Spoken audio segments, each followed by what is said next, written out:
Manoharabad Kothapalli railway లైన్లో భాగంగా భూములు కోల్పోతున్న తమకు న్యాయం జరగకపోతే త్వరలో వేములవాడ పర్యటనకు వస్తున్న సీఎం రేవంత్ రెడ్డిని అడ్డుకుంటామని వేములవాడకు చెందిన పలువురు రైల్వే లైన్ నిర్వాసితులు హెచ్చరించారు. ఈ మేరకు బుధవారం పట్టణంలోని మున్నూరు కాపు సత్రంలో మున్నూరు కాపు సంఘం రాష్ట్ర అధ్యక్షుడు కొండదేవయ్య ఆధ్వర్యంలో మీడియా సమావేశం నిర్వహించారు. ఈ సందర్భంగా వారు మాట్లాడుతూ రైల్వేలైన్ పేరుతో గత 20 సంవత్సరాలుగా తమ భూములు కొనుగోలు అమ్మకాలు చేయకుండా బ్లాక్ చేసి పెట్టారని ఆవేదన వ్యక్తం చేశారు. రాజన్న క్షేత్రాన్ని తిరుమల దేవస్థానం మాదిరిగా తీర్చిదిద్దుతామని చెప్పి తమ భూములు తీసుకున్నారని, కోల్పోయిన భూములకు 3 పరిహారం ఇస్తామని చెప్పి లాక్కున్నారంటూ మండిపడ్డారు.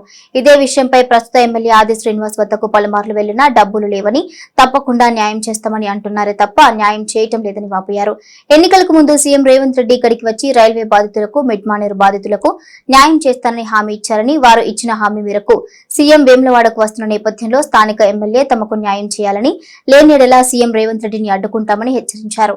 ఈ కార్యక్రమంలో 2 మిద్దల శంకర్, నర్సయ్య, శేఖర్, ఎల్లయ్య, పద్మ, రేణుక, సుజాత పాల్గొన్నారు. తెలంగాణ రాష్ట్ర గౌరవ ముఖ్యమంత్రి శ్రీ యనమల రేవంత్ రెడ్డి గారికి, వేములవాడ శాసనసభ్యులు ప్రభుత్వ వైపు ఆది శ్రీనివాస్ గారికి మేము రైల్వే భూబాధితుల తరపున ఈరోజు ఈ ప్రెస్ మీట్ కార్యక్రమం ఏర్పాటు చేయడం జరిగింది. మీ అందరికీ కూడా నమస్కారం తెలియజేస్తున్నాను. ముఖ్యంగా ఇక్కడ ఈ వేములవాడ పట్టణంలో మరి వేములవాడ ఈ రాజన్న సిరిసిల్ల జిల్లాలో ఈ వేములవాడలో కూడా వీటీడీఓ పరిధిలో, మున్సిపల్ పరిధిలో మరి సాత్రాస్పల్లి, నాంపల్లి మరి ఇక్కడ ఈ గ్రామాలలో సుమారు ఒక 300 మంది రైతులది భూమి రైల్వే స్టేషన్ కొరకు గత 20 సంవత్సరాల నుండి ఇబ్బంది పెట్టడం జరుగుతుంది. కొనకుండా, అమ్మకుండా 20 సంవత్సరాల చూడ గెజిట్లో బ్లాక్ చేసి పెట్టారు సబ్ రిజిస్టర్ ఆఫీస్లో. మరి ఈరోజు ముఖ్యంగా పోయిన ఎమ్మెల్యే గారు, పోయిన బీఆర్ఎస్ పార్టీ శాసనసభ్యులు మాజీ ఎమ్మెల్యే రమేష్ బాబు గారు మరి ఈ భూములన్నీ డెవలప్ చేద్దాము తీసుకొని మరి ఏదైతే పుణ్యక్షేత్రాన్ని తిరుపతిలాగా చేస్తాము, మరి తిరుపతి ఎట్లా ఉందో తెలంగాణ ఆంధ్ర విడిపోయిన తర్వాత ఈ వేములవాడ కూడా తిరుమల తిరుపతి దేవస్థానం లాగా రాజరాజేశ్వర స్వామి దేవస్థానం లాగా ఉండాలని ఆ రోజు మన ముఖ్యమంత్రి, తెలంగాణ ముఖ్యమంత్రి 10 సంవత్సరాల క్రితం కేసీఆర్ గారు ఇక్కడ వచ్చేసి ఈ భూములన్నీ తీసుకోండి అంటే ఇక్కడ ఉన్న వాళ్ళందరినీ పిలిచినప్పుడు ఈ పుణ్యక్షేత్రం డెవలప్ కావాలన్న ఉద్దేశం కొద్ది కూడా చుట్టుపక్కల ఉన్న వాళ్ళందరూ వచ్చి తప్పకుండా మాకు న్యాయంగా రేటు ఇవ్వండి, తిరుపతిలాగా అయితే మాకు అభ్యంతరం ఏం లేదు, కానీ మాకు కూడా న్యాయం చేయాలన్నప్పుడు అప్పుడు రమేష్ బాబు గారు మీకు మార్కెట్ ధర కంటే 3 రేటు ఇస్తామని వారు చెప్పడం జరిగింది. దాని తర్వాత కూడా మేము ఎన్నిసార్లు కూడా మాకు ధర ఏందో చెప్పండి అన్నా కూడా మరి అప్పుడు పోలీసు వాళ్ళందరితోని మాకు ఆర్డీఓ గారు, మరి కలెక్టర్ గారు, అప్పుడు ఉన్న ఎంఆర్ఓ గారు మీ అందరికి మీకు న్యాయం జరుగుతుంది, మీకు 3 రేట్లు ఇస్తాము మార్కెట్ రేట్ కంటే అని మా భూములన్నీ కూడా మీరు ఆ రోజు తీసుకోవడం జరిగింది. మరి దాని తర్వాత కూడా చాలా మందికి చుట్టుపక్కల దూరం ఉన్న భూములన్నిటికీ ఒక రేటు 2 కోట్ల రూపాయలు ఉన్న ఎకరం భూమి, చుట్టూ దూరంలో ఉన్న భూమి 1.5 కోటి ఉన్న భూమికి 38 లక్షల రూపాయలు కట్టించి ఫస్ట్ వేములవాడ చుట్టుపక్కల ఉన్న వాళ్లకు దాదాపు ఒక 200 మందికి రైతులకు కొన్ని రూపాయలు ఇవ్వడం జరిగింది. అది కూడా ఇచ్చి 2 సంవత్సరాలు పూర్తయిపోయింది. మరి ఇప్పుడు ఇంకా దాదాపుగా ఒక 100-120 మంది రైతులకు ఈ వేములవాడ చుట్టుపక్కల ఆయకట్టు చెరువు కింద ఉన్న భూములు కాదు, వీళ్ళు సొంతంగా పుట్టుబూరుము వాళ్ళ తండ్రులు తాతలు సంపాదించుకున్న భూములన్నీ మీరు టెంపుల్ డెవలప్మెంట్ కొరకు తీసుకుందాం అనుకున్నప్పుడు ఈ వీటీడీఏ పరిధిలో ఉన్న దేవస్థానంకు దగ్గరలో ఆడుకుని ఉన్న భూములకు మార్కెట్ రేటు సుమారు ఈ రోజు ఒక గుంట ధర ఈ కట్ట కింద 30 నుంచి 40 లక్షల రూపాయలు ఒక గుంట ఉంది.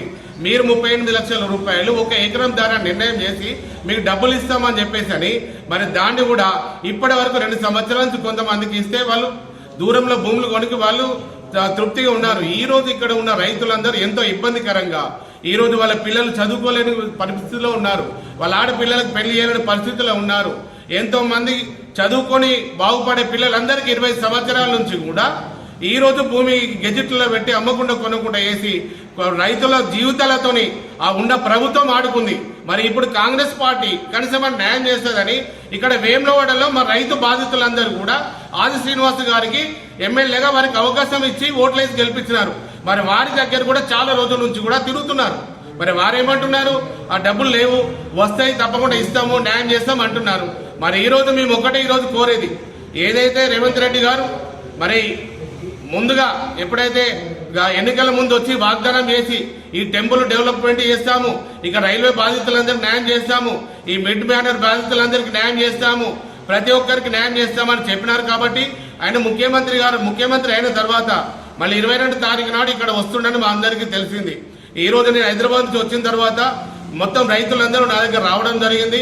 అన్నా మరి మేమెవరం మాట్లాడే పరిస్థితిలో లేము, మరి మాట్లాడితే పోలీసులు అరెస్ట్ చేస్తారో, మమ్మల్ని తీసుకుపోయి మళ్ళీ కేసులు పెడతారో అని భయపడుతున్నారు. కాబట్టి ఈ రోజు మరి నా దగ్గరకు రావడంతో నేను మాట్లాడడం జరుగుతుంది. మధ్యలో ఎక్కువ పోయే దానిలో 10.5 ఎకరాల భూమి మాదే, మా ఫ్యామిలీ కుటుంబంది. 3,000 టేక్ చెట్లు పోతున్నాయి 25 సంవత్సరాలే. సుమారు 60 నుంచి 70 కోట్ల రూపాయల ఆస్తి ఈరోజు నా ఒక్కడిదే పోతుంది. అయినా కూడా నేను టెంపుల్ డెవలప్మెంట్ కోసము ఆపకుండా మనము కానివ్వండి, కానీ మార్కెట్ రేటు అందరికీ కూడా మీరు ఇవ్వాలని మేము చాలాసార్లు కూడా మేము విన్నవించుకున్నాము. మరి ఈ రోజు కూడా ఈ ప్రెస్ మీట్ కార్యక్రమంలో గౌరవ ముఖ్యమంత్రి గారికి, మరి ఎమ్మెల్యే ఆది శ్రీనివాస్ గారికి, ప్రభుత్వ విప్ గారికి దయచేసి మీరు మాకు న్యాయం చేయాల్సిన పరిస్థితి ఉంది. మీరు సీఎం గారు వచ్చే లోపల రైల్వే బాధితులందరితోనే ఎమ్మెల్యే గారు మీరు మాట్లాడినట్టయితే మేము సీఎం గారిని అడ్డుకోము, లేకపోతే రైల్వే బాధితులందరం కూడా సీఎం గారిని అడ్డుకోవడానికి మేమందరం రెడీగా ఉన్నాము. దానిలో ఫస్ట్ నేనే ముందుకున్నాను, ఎందుకంటే నేను కూడా ఇక్కడ ఒక ఎమ్మెల్యేగా పోటీ చేస్తున్నాను ప్రజల కోసం ఆ రోజు. మరి ఈ రోజు కూడా నేను సామాజిక స్పృహ కొద్ది ఒక రాష్ట్ర అధ్యక్షుడిగా ఈ రోజు నేను పనిచేస్తున్నాను. పేదవాళ్లకు, బీసీలకు, ఎస్సీలకు న్యాయం జరిగే వరకు కూడా ప్రతి దానిలో కూడా ఈ వేములవాడలో తప్పకుండా నేను ముందుండి మరి అందరి కోసం కూడా నేను పోరాటం చేస్తాను కూడా నేను తెలియజేస్తూ, మా అందరికీ రైల్వే బాధితులందరికీ న్యాయం చేయాల్సిన అవసరము ఆది శ్రీనివాస్ గారు, ప్రభుత్వ వీపు గారికి ఉందని తెలియజేస్తున్నాను. మీరు మాట్లాడపోయినట్టయితే మేమందరం తప్పకుండా అడ్డుకుంటాము. ఎక్కడ అడ్డుకుంటాము, ఎట్లా చేస్తాము. ఆ రోజు మాత్రం మరి కొండ దేవన్న గారు మీరు కూడా రాజకీయంలో మరి కులంలో ఉన్నారు అని చెప్పేసి నన్ను మాత్రం దయచేసి సీనన్న గారు మీరు అనద్దు. తప్పకుండా మాకు ఈ 2-3 రోజుల లోపల పిలిచి మాట్లాడాల్సిన అవసరం ఉందని మీకు ప్రత్యేకంగా మేము తెలియజేస్తున్నాము.